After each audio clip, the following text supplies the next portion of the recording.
Welcome to RTV news. అధికారం కోసం కాదు, అభివృద్ధి కోసం వచ్చాను. కొమ్రంభీం ఆసిఫాబాద్ జిల్లాలోని ఆసిఫాబాద్ మున్సిపాలిటీలో గల 1వ వార్డులో గల జాడి వినోద్ కుమార్ ముమ్మరంగా ప్రచారం నిర్వహిస్తూ బ్యాట్ గుర్తుకు మీ అమూల్యమైన ఓటు వేసి గెలిపించగలరని ఆసిఫాబాద్ మున్సిపాలిటీలో గల 1వ వార్డు ప్రజల్ని కోరారు. గత పాలకులు 1వ వార్డును నిర్లక్ష్యం చేశారని అన్నారు. బ్యాట్ గుర్తుకు ఓటు వేసి అత్యధిక మెజార్టీతో గెలిపించాలని ప్రజల్ని కోరారు. కౌన్సిల్కు నిలబడ్డ ఇండిపెండెంట్ బ్యాట్ గుర్తు.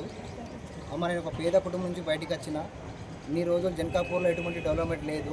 పెద్ద పెద్ద రాజకీయాలు వస్తారు పోతారు కానీ ఎటువంటి డెవలప్ ఉండరు. వచ్చిన బిల్లులు లేపుకొని పని రాలేదు, బిల్లులు రాలేదు అనుకుంటే చెప్తుంటారు. చాలా ప్రభుత్వాలు చూసినాం కానీ ఎందుకంటే మేము యూత్ బయటికి వచ్చినాం, ఈసారి చదువుకున్నాం. ఇది మా ఊరు మన బాధ్యత కాబట్టి మేము బయటికి వచ్చి మన ఊరిని మనమే డెవలప్ చేసుకోవాలి. ఎవడో వచ్చి చేస్తాని నమ్మకం పెట్టిపోతాడు, ఎన్నో హామీలు ఇస్తాడు.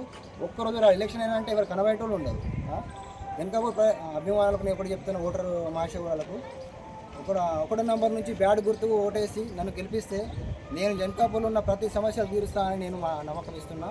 ఒక్క అవకాశం ఏమన్నా పేద కుటుంబం నుంచి బయటకు వచ్చిన పెద్ద నమ్మకాన్ని కొద్దిగా జనకాపూర్లో చాలామంది భూ కబ్జాలు చేసి ఉన్నారు. చాలామంది ఓట్ల పైసలు వచ్చినప్పుడు ఓట్ల పైసలు ఇంట్లో పెట్టుకునే చాలా ఉన్నారు.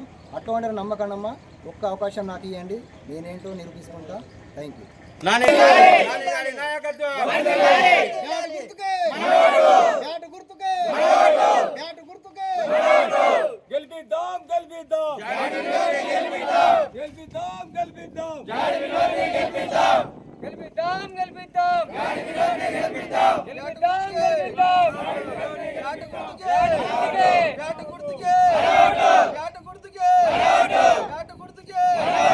కౌన్సిలర్గా మన నాన్నగారిని మేము అందరం కలిసి నిలబెట్టినాం. ఖచ్చితంగా మన నాన్నకి మేము పోటీ చేసి మా నాన్నని మనం గెలిపిస్తామని కోరుతున్నాం. ఏ పని ఉన్నా ఏదున్నా కూడా ఎవరు కూడా మాకు ఏం సహకారం చేయలే. ఇప్పుడు తప్పకుండా మన నాని మనకు సహకారం చేస్తారు కాబట్టి మన నానిని మనం అందరం ఎన్నుకొని ఖచ్చితంగా బ్యాట్ గుర్తుకి మనం గెలిపిస్తామని కోరుతున్నాం. మనం తాలియామారం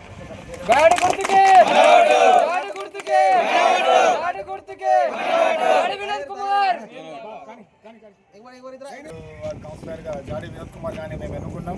ఇంతకుముందు ఎవరు గెలిచినా కానీ మేము ఏం చెప్పినా కానీ పట్టించుకోలేరు. అందుకే మాకు నాని చేస్తారన్న నమ్మకంతో మేము ఎన్నుకున్నాం. ఖచ్చితంగా బ్యాట్ గుర్తు కోసి అందరూ గెలిపించాలని కోరుకుంటున్నాం.